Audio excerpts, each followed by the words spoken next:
여러분 요즘 신조어 중에요. 인싸와 아싸라는 말이 있습니다. 인싸는 인사이더의 그 줄임말로 그 자기가 속한 모임 안에서 활발하게 활동하고 그리고 사람들에게 인정받고 사랑받는 사람을 인싸라고 하고요. 반대로 이 아싸는 아웃사이더의 그 줄임말로 그 모임에서 이렇게 겉도는 사람들을 아싸라고 합니다. 아싸와 왕따는 좀 다른 의미긴 하지만 아싸나 왕따라는 말은 그 무리에서 소외되었다는 그런 말이 됩니다. 이 소외라는 그 개념은 현대 사회 문제를 분석할 때 가장 많이 사용되어지는 그 단어 중에 하나라고 합니다. 이게 알아보니까 굉장히 그 소외라는 말이 철학적인 그런 단어더라고요. 그 독일의 신학자인 포에르바흐가 그 신은 없다 그런 얘기를 했고요. 그러면서 유물론을 내놨는데요. 이 마르크스가 이 신학자의 사상에서 이 소외라는 말을 가져왔어요. 그래서 이제 대중화시켰던 사람이 바로 마르크스인데 이 마르크스가 이 소외를 경제에 도입을 합니다. 그래서 고용주가 노동자를 소외시켰다 이렇게 얘기를 하죠. 그래서 공산주의 이론이 나오게 됩니다. 이 소외라는 것에서 공산주의 이론이 나오게 됩니다. 2000년 전 예수님을 생각하면 예수님은 그 비주류에 속했던 아싸였던 것 같습니다. 사는 곳도 예루살렘과는 거리가 먼 곳 나사렛이나 그 갈릴리 지역에서 사셨고요. 그리고 그렇지만 결코 위축되지 않으셨습니다. 예수님은 평생 외면당하고 천시받았던 그런 아웃사이더를 찾아다니셨고 또한 그들의 친구가 되셨습니다. 우리가 오늘 읽은 이 에베소서 본문도 인사이더와 아웃사이더 사이에 생긴 소외 이야기를 다루고 있습니다. 하나는 하나님으로부터의 소외를 말하고 있고요. 그리고 다른 하나는 같은 인간들끼리 서로의 소외를 말하고 있습니다. 그리고 이 중에 이 소외를 화목으로 바꾸는 것이 에베소서 2장의 주제입니다.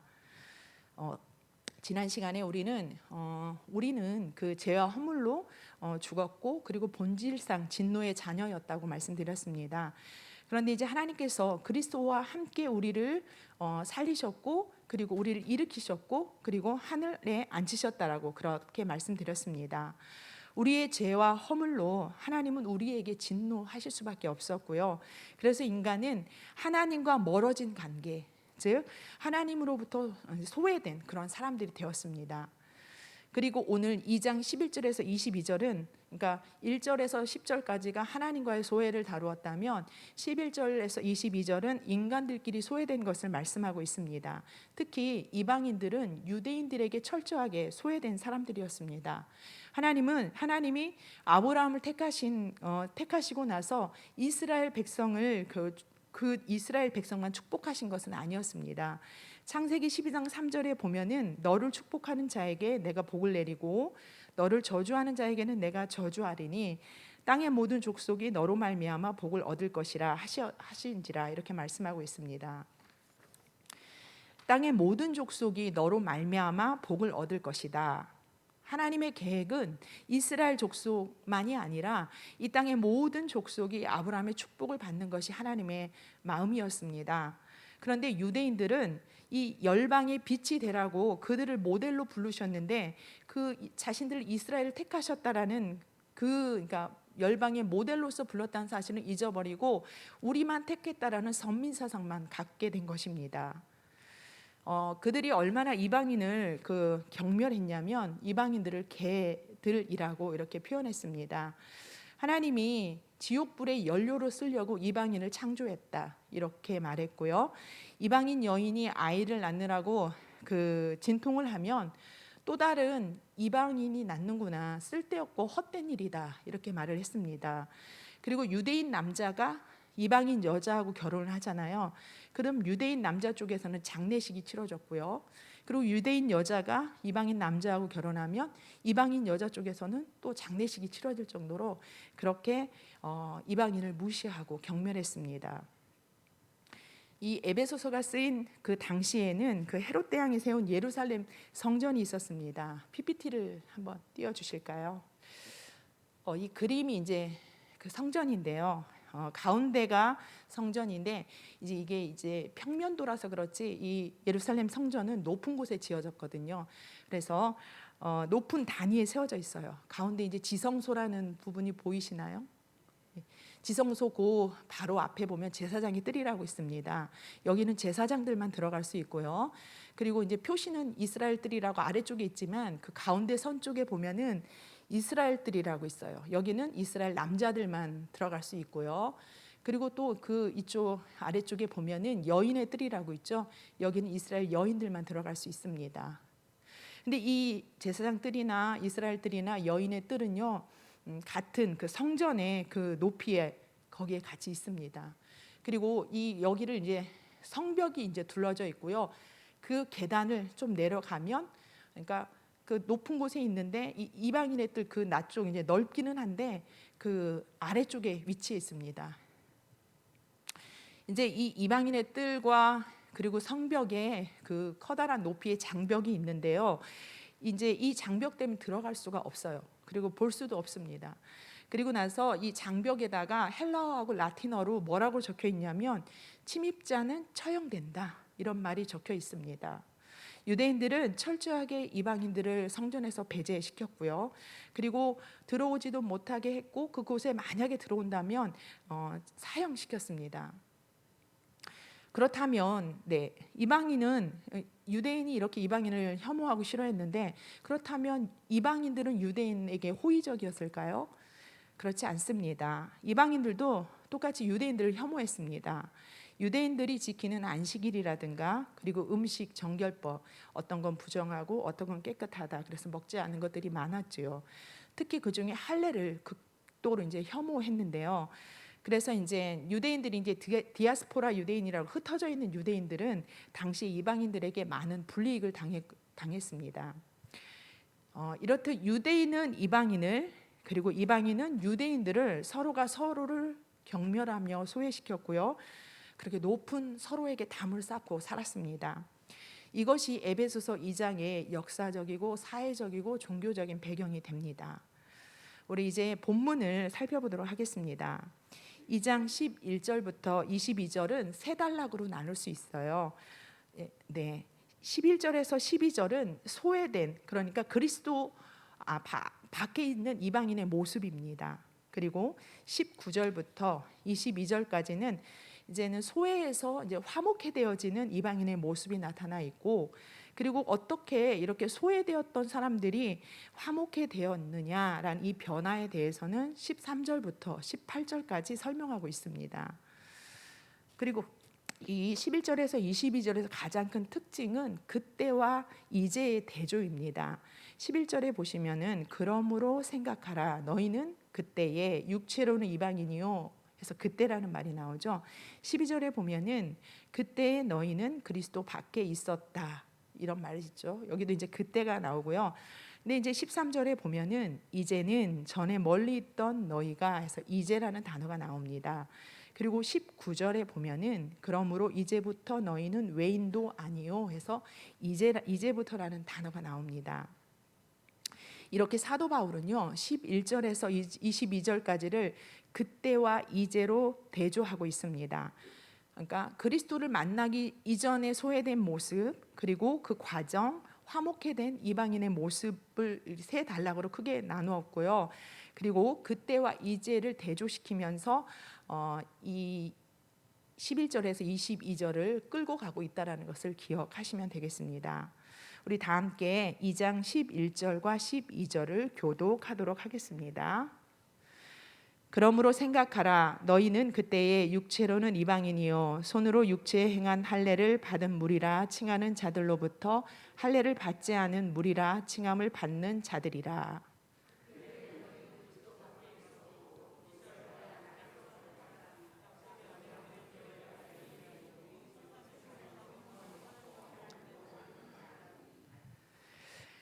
유대인과 이방인은요 특히 할례를 두고 서로를 경멸했는데, 오늘 11절에 보니까 유대인들은 이방인들이 무할례자들이다라고 칭했고요.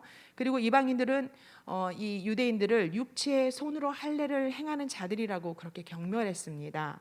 이 할례가요 유대인들에게는 구원의 표준이 되었습니다. 하지만 이방인들에게는 야만인들이 행하는 그런 행동일 뿐이라고 생각했습니다.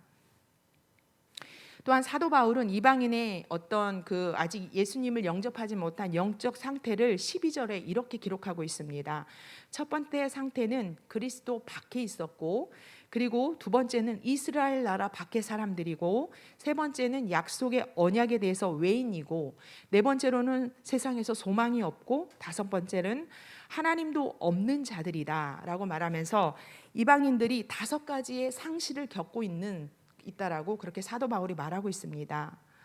이방인들은요, 예수님이 오시기 전까지는 그리스도 밖에 있었던 사람들이죠. 그렇죠. 그리고 이스라엘 사람이 아니었기 때문에 아브라함에게 주어진 이 언약에서도 제외된 사람들이었습니다.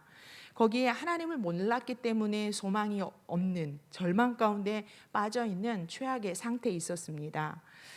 그리스도도 없고요. 그리고 국가도 없고요. 그리고 언약도 없고 소망도 없고 하나님도 없는 이 오중의 상실 상태에 빠져 있는, 하나님으로부터 소외된 사람들이 바로 이방인들의 모습이었습니다. 그런데 성도 여러분, 우리도 예수님을 영접하기 전에는 똑같은 상태였습니다. 세상에서 가진 게 많아도 하나님이 없고 그리스도가 없고 언약이 없고 소망이 없으면 불쌍한 사람입니다. 그런데 반대로 가진 게 없어도, 자랑할 게 없어도 우리 안에 그리스도가 있고 약속이 있고 하나님이 계시고 소망이 있다면 우리는 다 가진 것을 믿으시기 바랍니다. 그 사람이 진짜 행복한 사람이고 그 사람이 바로 부자입니다. 11절에 보면 그러므로 생각하라라고 되어 있는데요. 이 생각하라라는 이 원어는 사실 보면 기억하라라는 원어입니다. 번역을 그래서 우리는 생각하라라고 되어 있지만 기억하라라고 읽는 게 맞습니다.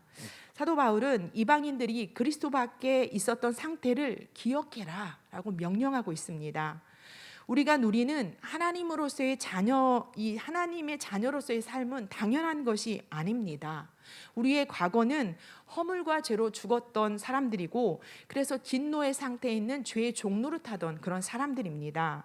우리는 예수 그리스도가 없던 그때의 그 상태를 우리는 기억해야 합니다. 예전에 우리의 상태를 기억해야 현재 우리가 누리고 있는 이 은혜가 얼마나 큰지 우리는 하나님 앞에 감사할 수 있습니다.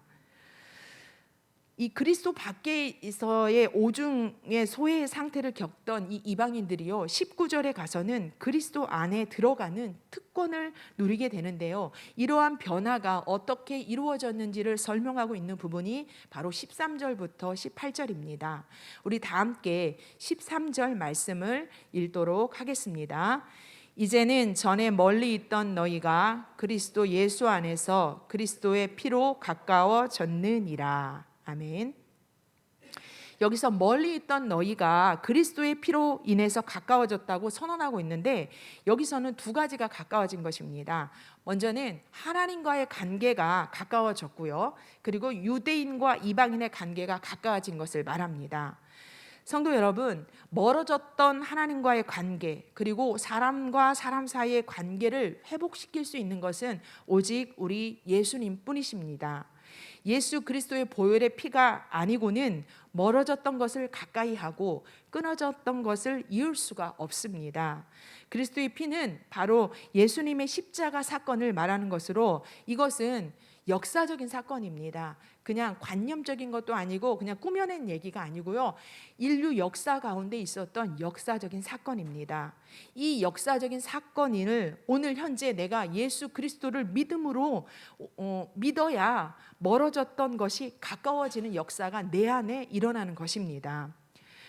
세상에는 수만 가지 구분법이 있습니다. 국가, 또 인종, 그리고 학벌, 빈부, 또 성별, 출신 지역이 어디냐에 따라서 사람이 살면서 만들어낸 이 조직이 서로가 서로를 적대시하고 소외시키는 그런 구분이 되어버렸습니다. 선의의 조직이 이 사람들의 욕심으로 엄청난 그런 간극을 만들어낸 것입니다. 이것을 어떻게 우리가 통합할 수 있을까요? 세상의 어떤 것으로 이 나뉘어진 것을 하나로 통합시킬 수 있을까요? 그런데 세상의 어떤 조직이나 어떤 기구를 통해서 이 나뉘어진 것을 통합할 수 없을 것 같습니다. 그런데 예수 그리스도 안에서 성경을 보니 화평이 이루어졌습니다. 14절과 15절을 우리 교독하도록 하겠습니다. 그는 우리의 화평이신지라 둘로 하나를 만드사 원수된 것 곧 중간에 막힌 담을 자기 육체로 허시고.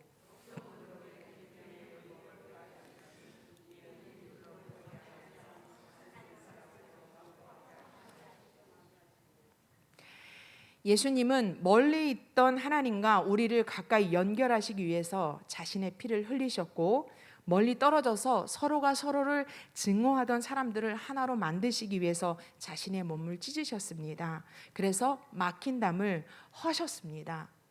14절에서 둘로 하나를 만드셨고 15절에서는 둘로 자기 안에서 한 세 사람을 만드셨습니다. 성도 여러분, 유대인과 이방인 사이에 세워진 담을 한번 생각해 보세요. 하나님의 임재를 상징하는 이 성전에 유대인 외에는 아무도 들어올 수 없게 높게 쌓아 올린 그 담은요, 그 당시의 종교적인 소외를 상징하는 것입니다. 그런데 이 14절에서 그리스도께서 중간에 막힌 담을 허셨다고 말씀하고 있지요. 바울이 에베소 성도들에게 이 편지를 쓰고 있을 때 예루살렘에 세워진 그 담은요, 여전히 존재했습니다. 분명 여기에서는 담이 허물어졌다고 했지만 사실은 존재하고 있었던 거예요. 가시적으로 그 담은 견고히 서 있을지라도 영적으로는 예수님이 십자가에 죽으셨을 때 이미 무너졌습니다. 성전 휘장이 위에서 아래로 찢어졌을 때 이미 그 담은 무너졌던 것입니다. 그렇습니다. 우리 예수님은요, 막힌 담을 허무시는 분입니다. 예수님의 육체가 십자가에 높이 들리시고요, 그리고 그분의 살이 찢기고 그리고 피를 흘리심으로 관계와 관계를 가로막았던 모든 담이 무너지고, 그리고 우리에게는 화평이 찾아왔습니다. 성도 여러분, 우리들은 담을 세우는 사람들입니까? 아니면 담을 허무는 사람들입니까? 우리는 문제를 만드는 사람들입니까? 문제를 해결하는 사람입니까? 만약 나와 다른 누군가를 배제하고 소외시킨다면 그 사람은 예수님이 무너뜨린 그 담을 다시 세우는 사람일 겁니다. 우리는 다양성을 말합니다. 다양성을 인정한다고 말하면서 우리 공동체 안에 다양성을 인정하지 못할 때가 많습니다. 나와 생각이 다르고, 그리고 저 사람의 행동이 싫다고 해서, 그리고 독특하다고 해서 우리는 그 사람이 이상하다고 마음속으로 배제할 때가 있습니다. 제가 가끔 혼자서 그 걷기를 할 때가 있는데요, 이제 두세 명씩 짝을 이뤄서 운동하시는 분들이 꽤 많습니다. 그래서 보폭이 이제 비슷하다 보니까 어쩔 수 없이 그분들이 하는 얘기를 이제 듣게 돼요. 그런데 많은 사람들이 나 오늘 이렇게 살았어, 뭐 이렇게 자기의 생각이나 자기의 삶을 이야기하기보다 제3자의 이야기를 하는 경우가 많아요. 그리고 그 얘기도 긍정적인 얘기보다는 부정적인 어떤 그런 뒷담화를 할 때가 많습니다. 우리에게는 남의 실수를 눈감아 줄 수 있는 그런 아량이 부족하고, 그리고 남의 그 잘남을 그리고 인정하는 용기도 부족한 게 사실입니다. 자란 환경이 다르고 그리고 성격이 다르고 그렇다고 말은 하지만 많은 다양성을 인정하는데 우리가 많이 인색합니다. 많은 사람들이 그렇게 이렇게 굵게 그어져 버린 그 구분선 위에 담을 쌓고 살아가는 게 현대 사회가 아닌가 그런 생각을 합니다. 하지만 우리 그리스도인들은 세상 사람들과 달라야 합니다. 우리 주님께서 막힌 담을 허시고 그 피스메이커로 이 땅에 오셨기 때문에 우리도 그러한 삶을 살아야 합니다. 어떤 모임에 가면 문제를 만드는 사람이 있어요. 그런데 또 어떤 분은 그 문제를 또 해결하고 그 모임 가운데에 또 웃음을 다시 되찾고 회복시키는 사람이 있더라고요. 우리 성산교회 식구들은 가는 곳마다 문제가 해결되고 그리고 사랑과 평안이 넘치는 피스메이커의 은혜가 넘치시기를 간절히 바랍니다. 이렇게 피스메이커 되신 예수님께서 막힌 담을 허심으로 이루어진 일이 있습니다. 그것이 세 가지가 있는데요. 율법이 폐하여지고, 그리고 새로운 한 사람이 탄생하게 되고요. 그리고 하나님과 화목하게 됩니다. 이 말씀이 15절과 16절에 나와 있습니다. 우리 15절과 16절을 교독하도록 하겠습니다. 법조문으로 된 계명의 율법을 폐하셨으니 이는 이 둘로 자기 안에서 한 새 사람을 지어 화평하게 하시고.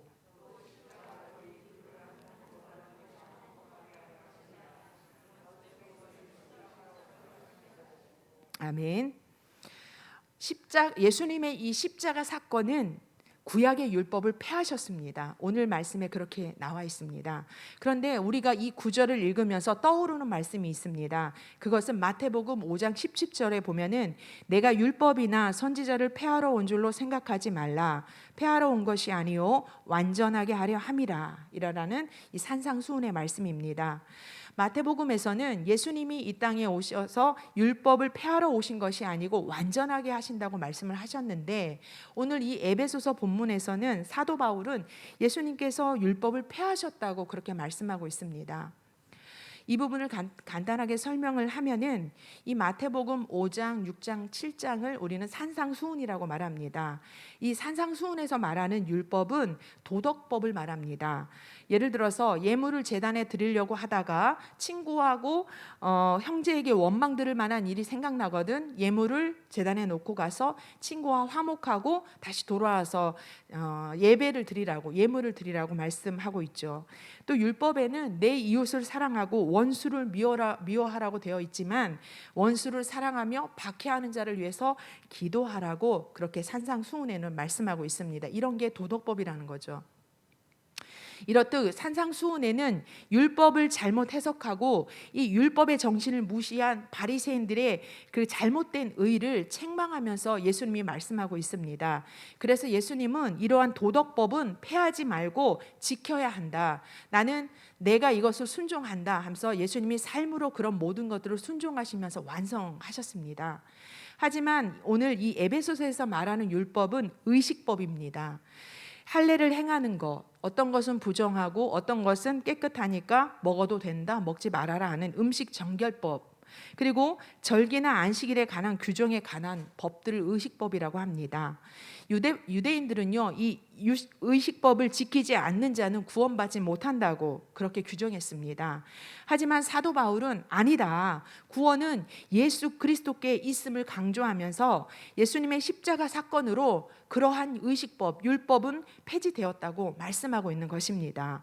구원을 가로막는 이런 의식법은 폐하셨다, 이렇게 말씀하시는 것입니다. 예수님이 십자가 사건으로 해서 율법이 폐하여졌고요. 두 번째로는 그리스도 안에서 새 사람을 만드셨습니다. 이 유대인과 이방인 사이에 이 엄청나게 큰 간극은요, 어느 누구도 어떤 제도로도 하나 되게 할 수 없습니다. 그런데 예수님의 이 보혈로 이 둘을 하나로 연합해서 새로운 사람, 새로운 인류를 창조했다고 오늘 에베소서는 말하고 있습니다. 이 새롭게 만들어진 이 인류 안에는 어떤 구분도 없습니다. 어떤 장벽도 없고요, 어떤 담도 존재하지 않습니다. 갈라디아서 3장 28절에는 너희는 유대인이나 헬라인이나 종이나 자유인이나 남자나 여자나 다 그리스도 예수 안에서 하나라고 말씀하고 있습니다. 그러니까 이 예수 그리스도 안에서는 우리는 모두 하나라는 것입니다. 이 갈라디아서 3장 말씀과 오늘 에베소서의 말씀이 같은 맥을 같이 하고 있는 것입니다. 그리고 이 십자가 사건은요, 이 유대인과 이방인을 나눴던 것을 하나로 만들고 이제는 하나님과 화목하게 하셨습니다. 사람과 사람이 화해하고 화평하다 보니 이제는 하나님과 화목하게 되는 것입니다. 성도 여러분, 이 십자가 사건은요, 역사의 전환점입니다. 새 창조의 시작이에요. 하나님께서 태초에 세상을 만드신 것을 원창조라고 합니다. 그런데요, 예수님께서 이 땅에 새로 오신 것은요, 새로운 역사를 쓰시는 새 창조의 시작이고요, 이제 우리 예수님이 다시 재림하시는 그때 이 새 창조가 완성되는 것입니다. 오늘 우리는 이 본문을 읽으면서 반복되는 단어가 굉장히 많습니다. 여러분들이 시간이 되시면 이 에베소서 2장을 한번 읽어보세요. 그러면 반복되는 단어가 이제 3개, 오늘 본문에선 3개인데 그때와 이제라는 단어하고요. 그리고 그리스도 예수 안에서라는 단어입니다. 그리고 하나라는 단어입니다. 이 3단어만 가지고도 에베소서 2장은 완성됩니다. 그때에 우리는 죄와 허물로 인해 하나님과 인간과 인간이 소외된 상태였는데 예수 그리스도 안에서 이 십자가 사건으로 말미암아서 이제는 우리가 하나가 되어 화목되었다. 이게 바로 에베소서 2장 말씀이고 이것이 우리의 구원의 이야기입니다. 사랑하는 성도 여러분, 여러분 어디에 서 계십니까? 그때에 서 계십니까? 이제에 서 계십니까? 교회에 나온다고 해서 다 우리가 이제에 서 있는 것은 아닙니다. 교회에서 나와서 예배드리고 봉사는 하지만 예수 그리스도의 십자가 사건을 그리스도 안에서 받아들이지 않으면 아직도 우리는 그때에 서 있는 사람이 됩니다. 아직도 내 안에 그리스도 그리고 우리 교회 안에 이런저런 이유로 여러 가지 담을 세우고 있다면 예수 그리스도의 십자가 사건은 우리와는 무관한 그런 사건이 되는 것입니다. 주님은 지금 이 시간에도 우리의 마음을 두드리십니다. 그 문을 열고 주님을 맞아들여야 예수 그리스도 안에 있는 자들이 우리는 되는 것이고 그래야 우리의 깨어짐과 나눔이 하나로 연합되는 은혜가 일어나게 됩니다. 저는 우리 성산교회가 연합된 공동체가 되기를 바랍니다. 우리 안에도 우리도 알게 모르게 나뉘어 있고 깨어진 부분들이 분명히 있을 겁니다. 그 모든 것이 하나 되는 우리 교회 되시기를 간절히 바랍니다. 우리는 이제 그리스도의 피로 예수 그리스도 안에서 하나가 되었죠. 그러면서 변화된 게 뭐냐면 우리의 신분이 변화된 것입니다. 우리의 신분이 회복되었습니다. 그리스도도 없고 우리가 전에는 어떤 상태였어요? 그리스도도 없고 이스라엘 밖에 있었고 그리고 언약도 없었고요. 소망도 없고 하나님도 없는 그런 없는 상태에 있는 사람들이에요. 이런 모습에 어떻게 회복되었냐면 우리 다 같이 19절 말씀을 읽도록 하겠습니다. 그러므로 이제부터 너희는 외인도 아니요 나그네도 아니요 오직 성도들과 동일한 시민이요 하나님의 권속이라. 아멘. 우리는 이제 외국인도 아니고 나그네도 아닙니다. 이제 새로운 특권이 생겼는데요. 그것은 하나님의 시민이고 그리고 하나님의 가족이 되었습니다. 우리는 국가를 잃은 난민이 얼마나 불쌍한 사람들인지 압니다. 그러나 이제는 이 이방인도 유대인과 동등한 하나님의 시민이 되었다고 말씀하고 있고요. 그리고 하나님의 사랑과 보살핌을 받는 가족이 되었다고 말하고 있습니다. 여기서 우리가 이방인이라고 말하니까 우리와 별거 상관없는 사람처럼 생각하지만 우리도 이방인이었거든요. 이방인이었는데 하나님의 그 십자가 사건으로 인해서 이제는 이 모든 특권을 우리가 같이 누리고 있는 것입니다. 사도 바울은요, 지금 이 시민과 가족이라는 특권 외에 정말 힘주어서 말하는 특권이 하나 또 있습니다. 그것이 바로 우리가 하나님의 성전이라는 것입니다. 이 말씀이 20절부터 22절에 되어 있는 말씀인데요. 20절부터 22절을 교독하도록 하겠습니다. 너희는 사도들과 선지자들이 터 위에 세우심을 입은 자라. 그리스도 예수께서 친히 모퉁이 돌이 되셨느니라.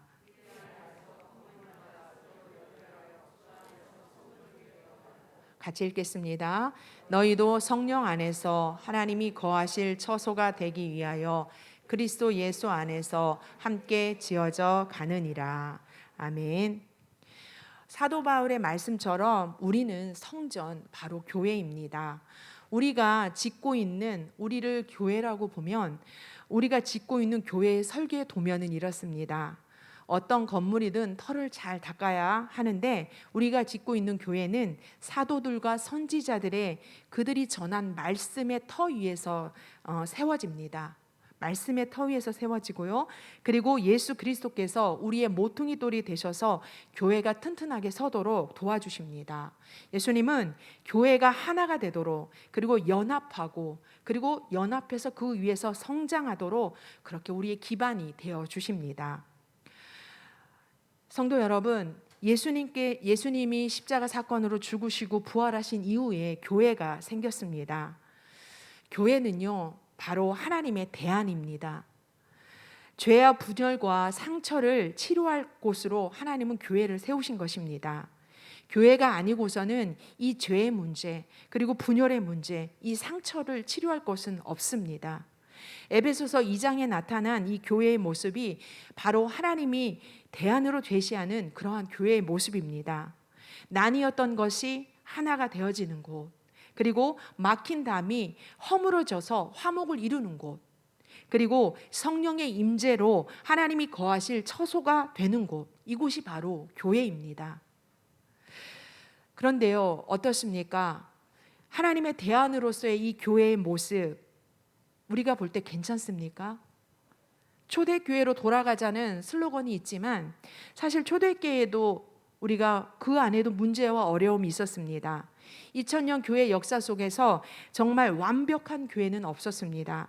그런데 중요한 것은 하나님은 완벽하지 않은 교회들을 통해서 2000년 동안 복음의 통로로 사용하셨다는 것입니다. 그리고 앞으로도 이 불완전한 교회를 통해서 하나님은 일하실 것입니다.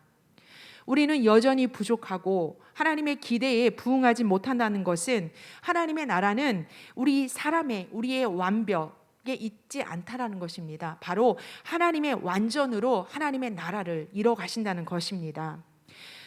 그렇다고 이 세상에 이제는 걱정거리가 된 이 교회를 그냥 내버려 두자, 이런 얘기는 아닙니다. 교회는 우리의 잘못을 돌아보고 날마다 하나님의 기대에 부응하기 위해서 우리는 새로워져야 합니다. 제가 몇 해 전에 읽으면서 감동을 받았던 책을 에베소서 이 설교를 준비하면서 다시 꺼내 들었습니다. 필립 얀시가 쓴 교회 나의 고민 나의 사랑이라는 책입니다. 손바닥보다 조금 더 큰 책이고요. 그리고 110페이지 정도밖에 되지 않은 아주 작은 책입니다. 이 필립 얀시가 교회를 떠나서 생활을 하다가 다시 교회에 돌아와서 자기가 생각하는 그런 교회에 대한 얘기를 쓴 책입니다. 그런데 책 제목에서 알 수 있듯이 교회 나의 고민, 나의 사랑이 제목이거든요. 교회를 향한 고민과 사랑을 그렇게 적어놓은 책입니다. 우리는 하나님의 사랑을 확인하고 또 내가 하나님을 사랑하는 통로로서 그런 온전한 교회를 생각합니다. 하지만 현대 교회는 꼭 그렇지만은 못해요. 많은 우리가 고민해야 되는 곳이 바로 교회가 되어버렸습니다. 그럼에도 그 고민을 지나서 사랑할 수밖에 없는 것이 바로 교회라는 것입니다. 필립 얀시는 교회는 하나님의 모험이요, 그리고 하나님의 도박이라고 말하고 있습니다. 흠 많은 사람들이 모인 곳이 바로 교회지만 하나님이 이 투박한 우리 질그릇 같은 우리 안에 거하시기로 결정하신 것만으로도 교회에 희망이 있다고 필립 얀시는 말하고 있습니다. 저는 교회의 문턱이 낮았으면 좋겠습니다. 많은 교회들이 우리 교회에는 뭐 정치인이 있고 경제인이 있고 이렇게 성공한 사람들이 많은 것을 자랑하는 교회가 아니라 소외된 아웃사이더들이 찾아올 수 있는 그런 교회, 우리는 그런 교회야라고 자랑했으면 좋겠습니다. 가정이 깨어진 사람, 사업이 실패한 사람, 또 그리고 몸과 마음이 아픈 사람들이 제일 먼저 생각하는 곳이 교회였으면 좋겠습니다. 우리 주님이 가난하고 외로웠던 사람들을 찾아다닌 것처럼 교회들이 세상의 아픔을 품고 가는 곳이 되기를 바랍니다. 우리 성산교회는 따뜻한 교회입니다. 그리고 가족적인 교회입니다. 저는 이것이 우리 교회의 장점이라고 생각합니다. 식탁에 둘러앉은 가족들을 보면은요, 똑똑한 사람이 있고 또 우둔한 사람이 있어요. 그리고 못생긴 사람이 있고 잘생긴 사람이 있고 또 그 안에는 건강한 사람이 있고 또 장애인도 있지 않습니까? 그 서로의 차이를 인정하는 가정이 건강한 교회입니다. 뭐 강한 사람 때문에 약한 사람이 소외되고 또 약한 사람 때문에 또 강한 사람이 소외되는 것이 아니라 서로의 차이를 인정하는 그런 가정이 건강한 교회 가정이죠. 서로를 향한 배려가 있을 때 화목한 가정인 것처럼 우리 성산교회가 서로를 향한 사랑과 배려가 넘치는 그런 교회가 되기를 바랍니다. 하나님이 이 모양 저 모양 굉장히 다양한 사람을 우리 교회에 보내주셔도 그냥 자연스럽게 녹아들 수 있는 그런 넉넉한 교회가 되었으면 좋겠습니다. 여러분, 우리가 무지개를 보면 아름답다고 생각하잖아요. 무지개가 아름다운 것은 7가지 색깔이 자연스럽게 어우러지기 때문입니다. 교회는 예수 그리스도 안에서 서로 연결하고 연합하면서 주의 성전이 되어가야 합니다. 저와 여러분은 지금 멋진 교회로, 멋진 성전으로 만들어지는 중입니다. 개개인의 우리의 모습이, 그리고 우리 성산교회의 연합된 모습이 절망 가운데 살아가는 그런 사람들에게 소망이 되기를 바랍니다.